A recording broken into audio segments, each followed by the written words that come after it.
What we need is not more medication, but more education, because the best prescription is knowledge.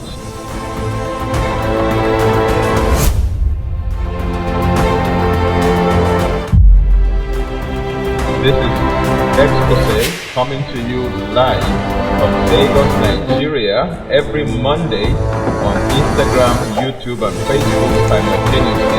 I'm the regular host, Akinyemi. Don't forget, what we need is not more medication, but more education, because the best prescription is knowledge.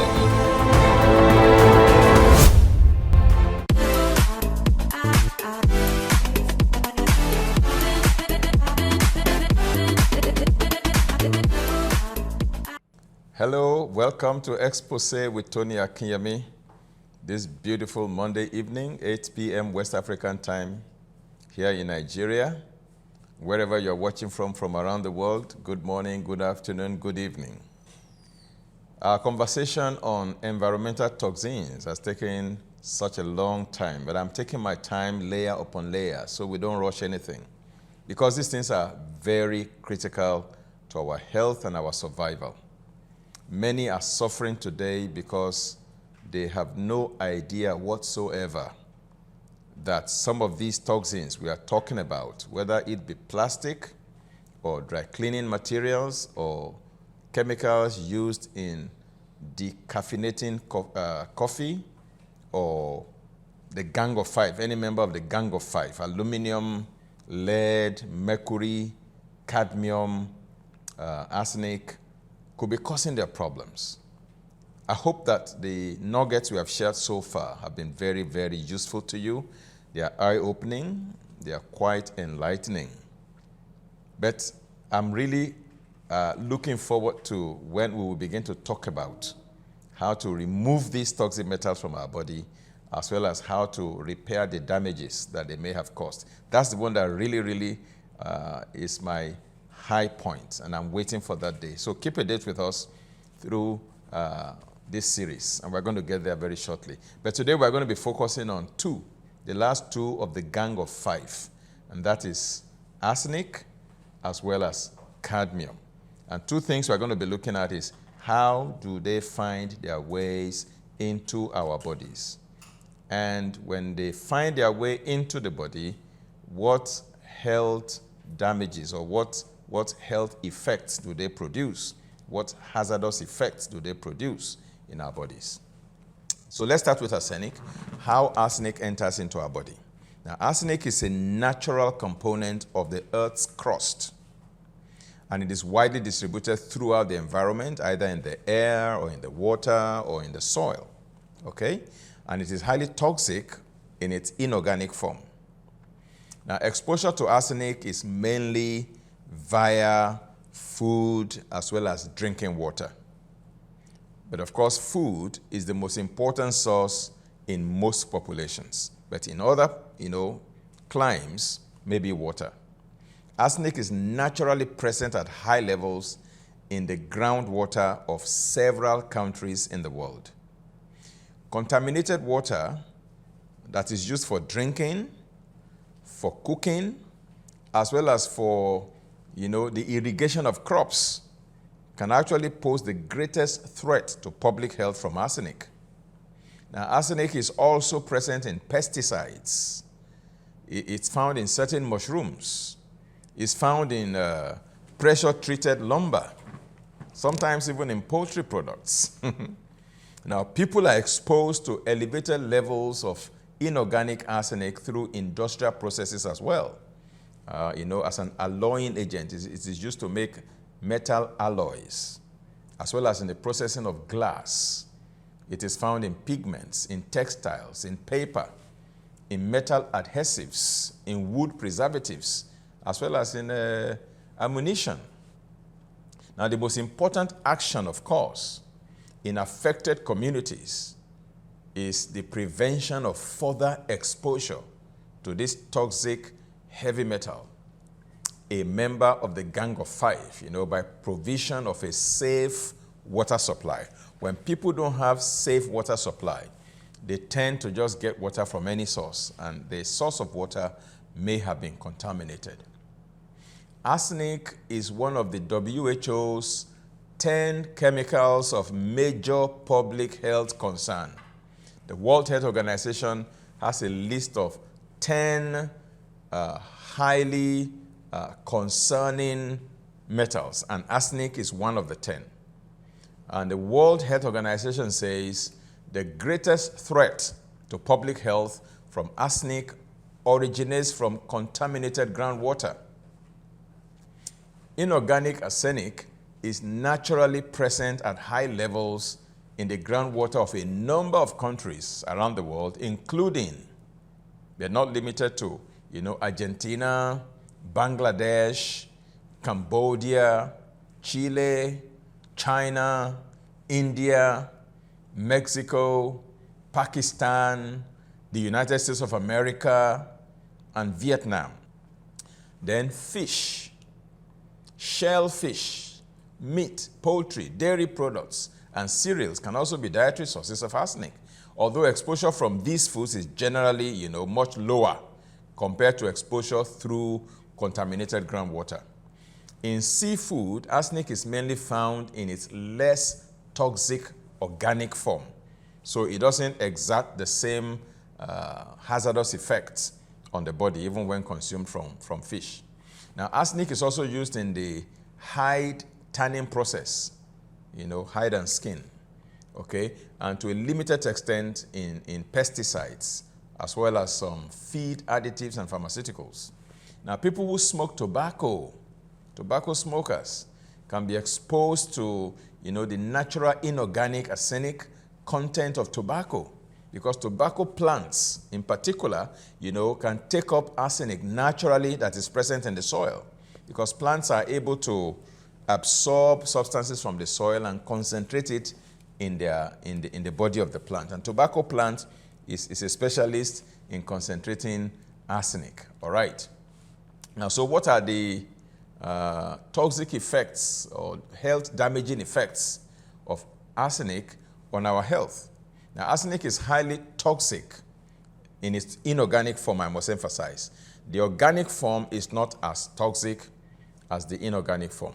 Now, according to the World Health Organization, long-term exposure to arsenic from drinking water and food can cause cancer and skin lesions.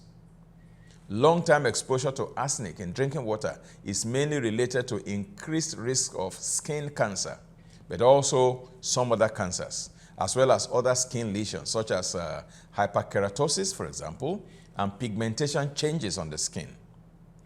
Occupational exposure to arsenic, primarily by inhalation, from the air, is said to be causally associated with lung cancer. When it is inhaled through the nostrils into the lungs, it can also cause lung cancer, just like tobacco smoke can cause lung cancer, such as asbestos inhaled can cause lung cancer. Arsenic can also, is also, causally associated with lung cancer. Now, clear exposure-response relationships and high risks, have been observed when it comes to arsenic. Now, arsenic has such an impact on the cardiovascular system as well, that it has been associated with cardiovascular disease, as well as some metabolic problems like diabetes. In utero and early childhood exposure to arsenic has been linked also to negative impacts on cognitive development and increased deaths in young adults. So you can see again that all the members of the Gang of Five have neurological effects. Some of them also have other effects, reproductive health effect, cardiovascular effect, carcinogenicity, and what have you. But one thing that is common to all of them is when it comes to cognition and the central nervous system, they all impact the central nervous system. Inorganic arsenic is a confirmed carcinogen as well, because we have seen that it can cause skin cancer and other cancers and what have you. And it is the most significant chemical contaminant in drinking water globally. Long-term exposure to inorganic arsenic, mainly through drinking water and food, can lead to chronic arsenic poisoning, skin lesions, skin cancer being the most characteristics of these effects. Now, like I said with the other members of the Gang of Five, there could be acute effects and there could be long-term effects. Acute effects are the immediate symptoms of acute poisoning of any of the metals.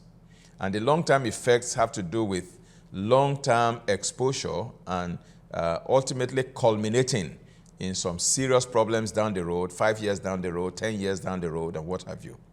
Now, the immediate symptoms, the acute effects of arsenic poisoning could include things like vomiting, abdominal pain, diarrhea, and what have you. And these are followed by numbness and tingling of the extremities, muscle cramping, and even death in extreme cases. But when it comes to chronic effects, the long-term effects, the first symptoms of long-term exposure to high levels of inorganic arsenic, for example, through drinking water and food, are usually observed in the skin. And that could include pigmentation changes, skin lesions, and hard patches on the palms as well as on the soles of the feet. It is known as hyperkeratosis. And these occur after a minimum exposure of approximately 5 years before those skin problems begin to develop. And it may be, those skin lesions may be a precursor to skin cancer. So in addition to skin cancer, long-term exposure to arsenic may also cause cancers of the bladder as well as lung cancer. Now, the International Agency for Research on Cancer, IARC, which is like a department of the World Health Organization, they are the ones that classify different substances as whether they are cancer-causing or not cancer-causing. If they are cancer-causing, that means they are carcinogenic. And if they are carcinogenic, they also have a way of grading the carcinogenicity. How certain are we and how seriously does it actually cause cancer? So they grade them into, class 1, class 2, class 3, class 4, and sometimes they have 2A, 2B, and like that. So this agency, the International Agency for Research on Cancer, an arm of the World Health Organization, has classified arsenic and arsenic compounds as carcinogenic to humans, and has also stated that arsenic in drinking water is carcinogenic to humans as well. So other adverse health effects that may be associated with long-term ingestion of inorganic arsenic include developmental effects, on developing fetus, developing children, diabetes, which is a metabolic syndrome situation, pulmonary disease, that impacts on breathing and respiration, and then cardiovascular diseases.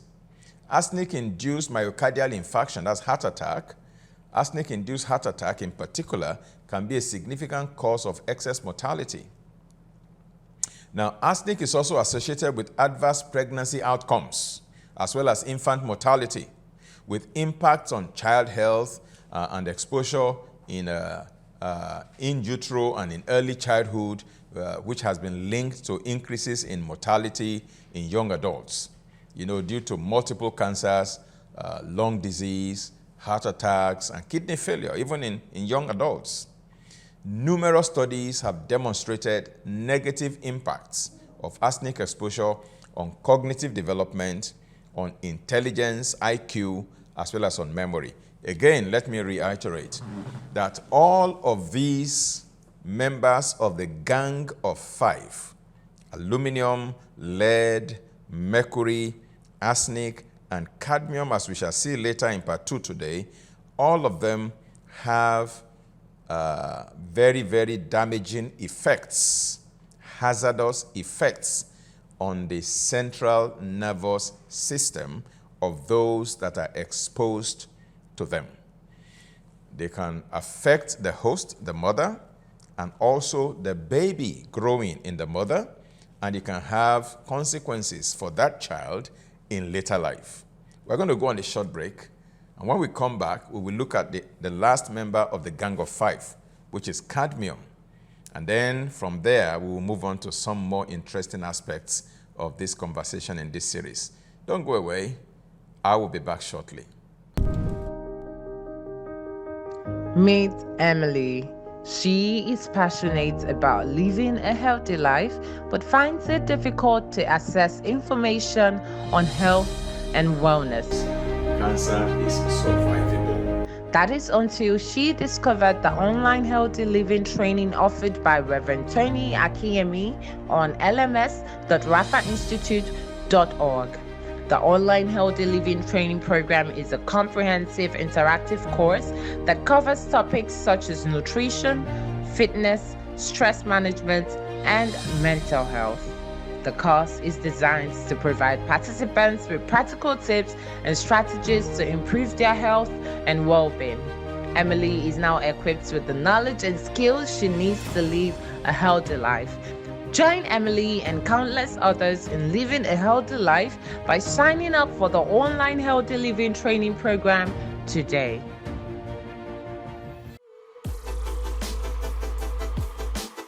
Get ready for an unforgettable experience at the 5F Conference coming to you this September. This one-of-a-kind conference is designed to focus on 5 key areas: faith, family, future, finance, and fitness. Prepare yourself for an extraordinary session with our dynamic 5F Conference speakers, Reverend Tony Akinyemi, Pastor Wole Abayomi, Professor Bamitale Omole, Pastor Wesley Ogude, and Reverend Austin Upohe. Secure your spot now at 5fconference.tsfchurch.com.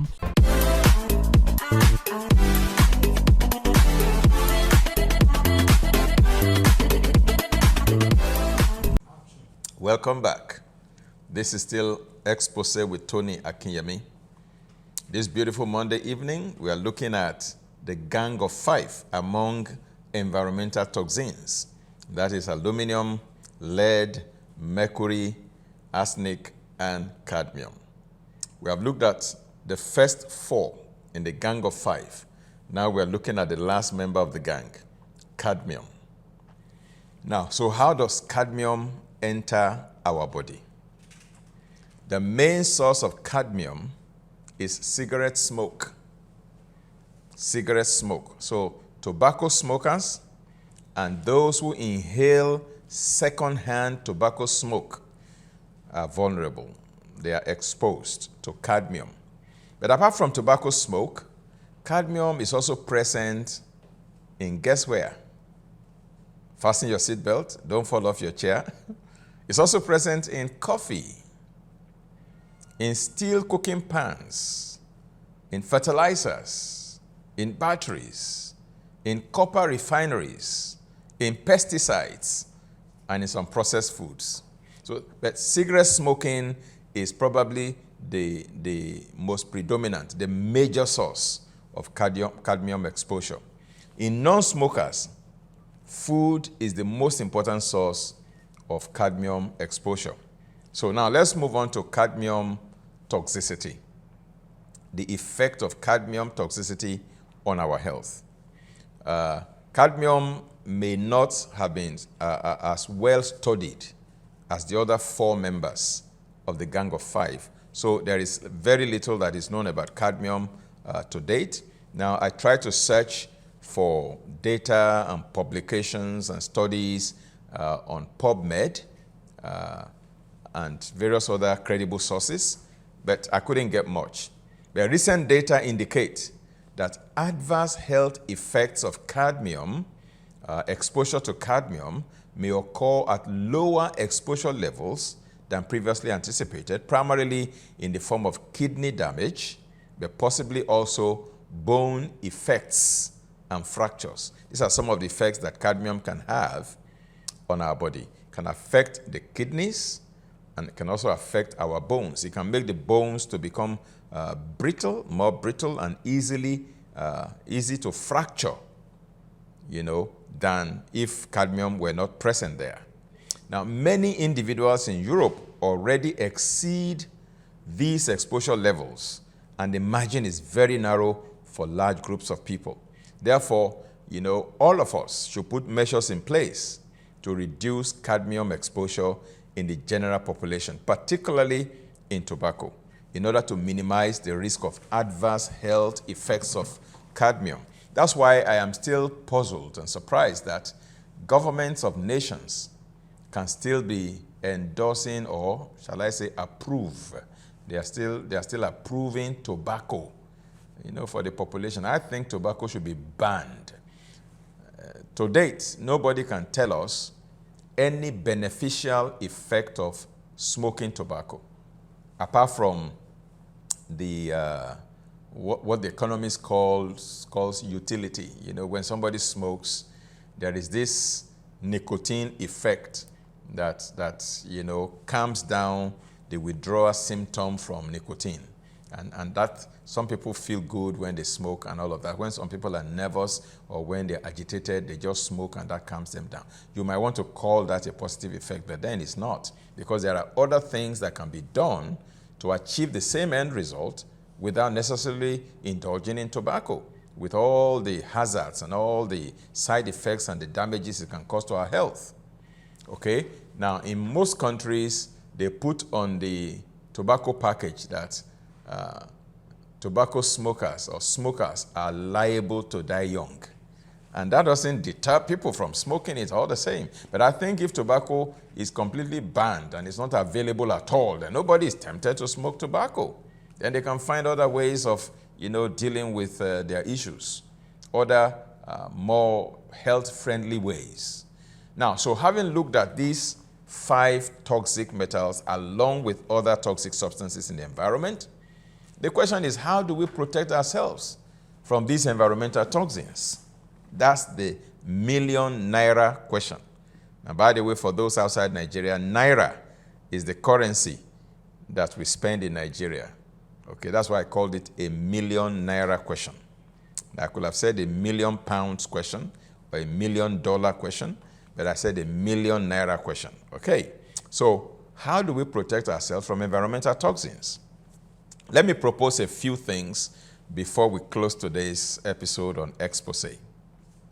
Okay, one is it is important for us to reduce our exposures to toxic substances, including radiation that is invisible, as much as possible, you know, although the measures that we put in place to protect ourselves may not necessarily protect us 100%, yet they are helpful in reducing our overall exposure. And that's what matters. Now, let's say the scale is on a scale of 10, that if somebody is exposed to 10 degrees, that person can suffer kidney damage. If that person can do something to minimize exposure to, let's say, maximum of 2 degrees, then there is hope that it may not result in kidney damage. That's what we're talking about. So even though these measures I'm going to highlight may not necessarily protect us 100%, because we cannot achieve that 100%, you know, protection, except you want to live in a bubble house, or what do they call that thing, where you are cocooned from reality. But if you live in reality on the planet, there's no way that you will not be exposed to some of these things. But we're saying that you can minimize your exposure by doing these things, at least a dozen things I want to propose very quickly. All right? Number one is stop using toxic dental materials in your mouth. If I need to have dental restoration, I am not going to allow mercury dental amalgam in my tooth. No, I won't let that happen, because there are alternative, safer, non-toxic materials that can be used. So that's one measure. 2, dental restorations can be done to replace mercury fillings for those who already have mercury fillings in their mouth. You can see a biologic dentist. I'll talk about that later. Not every dentist can do that safely. There are specialist dentists that have been trained in dental revisions and dental restorations. They are the only type of dentists that you should see to do your revision for you. That's my recommendation. Of course, I am not your doctor. I am not your healthcare provider. I cannot prescribe for you. I am just sharing knowledge here. Okay, this is for informational purposes only. Number 3 is for us to minimize EMF exposure, electromagnetic frequency, radiation. Especially, we should be discreet in the use of our cell phones, microwave ovens, and, you know, situating our residences and offices near, you know, power lines and electromagnetic frequency generating stations like telecommunication masts, particularly the 5G, cell sites. Okay, now we can't run away from 5G. It's a new technology and it's amazing and it can improve on many aspects of our lives. But we have to be discreet in the way that we interface and relate with some of these technologies so they don't damage our health. That's the point I'm making. All right? Number 5 is by not sitting sitting in close proximity to devices that can generate a lot of ionizing radiation. Whether in our offices or in our homes. I suggested the other day that you could put off your Wi-Fi router when you're going to bed. That's one of the things you do. And then make sure you don't site your homes and your offices near high-tension wires and telecommunication masts. If I were to be a tenant looking for residential accommodation, one of the things I look for is how close is that building to a high-tension, wire or to a telecommunication mast. My daughter used to live in a particular apartment with high-tension wire in very close proximity, and I was wondering, why did they permit this, for God's sake? And, I went to the website of the International Communication Agencies, the ICC, again, to review my knowledge and refresh my knowledge concerning the safe distance between high-tension wire and a residential building or an office building, for that matter. And I saw that particular building was too close to high-tension wire. I was very uncomfortable with that. I had to advise my daughter to please relocate, find another accommodation. I mean, she was a tenant there. She rented an apartment there. I said, please relocate. This is not healthy for you. So we need to mind that. Be mindful of that. Don't site your homes or your offices near high-tension wires and telecommunication masts. Number 5, proper ventilation of our homes and offices. Very important. Proper ventilation. And number 6, take necessary precautions. If you work in environments of toxic materials, if you must wear a nose mask, please go ahead and wear it. Whatever protective gadget you need to put on to protect yourself from inhaling or getting exposed to these toxins, please do so. Number 7, we should not pollute the environment. All of us must prevent that. We should not pollute our environment with toxic fumes. We should not burn plastic and fossil fuels indiscriminately. They should be appropriately, dispensed with or disposed. Number 8, we should not dispose medical waste inappropriately. Number 9, let's all purify our water, particularly the water we drink and the one we use in cooking and bathing. There are some, shower devices now that you can install in your shower that will filter out chlorine and other toxic substances from your shower water, so that as you shower, because chlorine can actually penetrate your skin and enter into your body even from the shower. So use such, shower products to be able to filter your shower water before you use it, That's number 8. Let's purify our water. I have a water-wise purifier at home, okay? Number 10, let us strive to eat organic as much as possible, avoiding GMOs and crops grown with toxic pesticides and insecticides, as well as sprayed with herbicides. 11 is to adopt safe agricultural practices. Safe agricultural practices that doesn't pollute the environment with banned chemicals, toxic chemicals, and even in our food chain, food preservation. In Nigeria, people use a lot of, chemicals like sniper to preserve beans and dried, fish. Very toxic, very dangerous practices. And number 12, let's watch the kind of cooking utensils that we use in our kitchens. If we just put some of these measures in place, we can minimize, we can protect ourselves from environmental toxins and their deadly impact on our health. Now, the other time I mentioned biological dentists. Now, so what is biological dentistry as opposed to mechanical dentistry? The use of mercury and other metals in dentistry has been a cause of concern over the years, even though mainstream dentistry continues to deny the negative impact of some dental products on human health. Okay? Mercury and fluoride are two products that are frequently used in dentistry that personally are of grave concern to me. And radiation from the many old-fashioned X-rays frequently used in dental evaluations is also another one of my concerns. So when you look at mercury, when you look at fluoride, when you look at the old-fashioned X-ray kind of machines, these are three major concerns when it comes to traditional dentistry. Now, these days, however, we have digital imaging systems that are beginning to replace the old-fashioned X-ray machines, which are safer, and they have very minimal radiation that they expose to our bodies.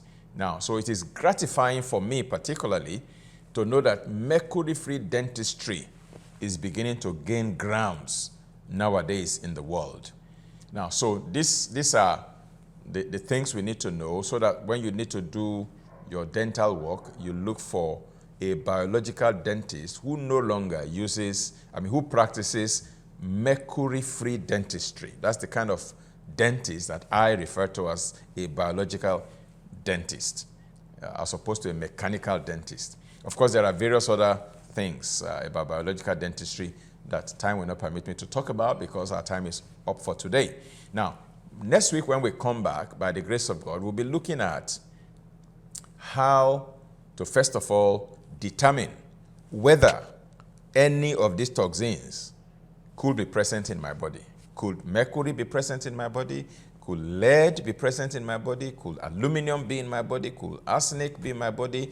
Could cadmium be in my body? Could plastic be in my body? Could antimony be in my body? Could, other toxins, dioxin be in my body? Could BPA be in my body? All of these things, how do you test for them? And when you now determine that they are there, how do you remove them? How do you repair the damage that they cause? And that is where we're going to start from next week, God willing. Thank you for your time with me today on Exposé with Tony Akinyemi. What we need is not more medication, but more education. The best prescription is knowledge. On YouTube and Facebook, we'll see you next week, same time, 8 p.m. Nigerian time, and every Monday. You can also watch our past episodes in our archive on YouTube and share all the videos with your friends, families, and colleagues. Thank you. Have a very thriving week ahead of you. The Lord bless you. See you next time. Love you. Bye. Meet Emily. She is passionate about living a healthy life, but finds it difficult to access information on health and wellness. Cancer is survivable. That is until she discovered the online healthy living training offered by Reverend Tony Akinyemi on lms.rafainstitute.org. The online healthy living training program is a comprehensive interactive course that covers topics such as nutrition, fitness, stress management, and mental health. The course is designed to provide participants with practical tips and strategies to improve their health and well-being. Emily is now equipped with the knowledge and skills she needs to live a healthy life. Join Emily and countless others in living a healthy life by signing up for the online healthy living training program today.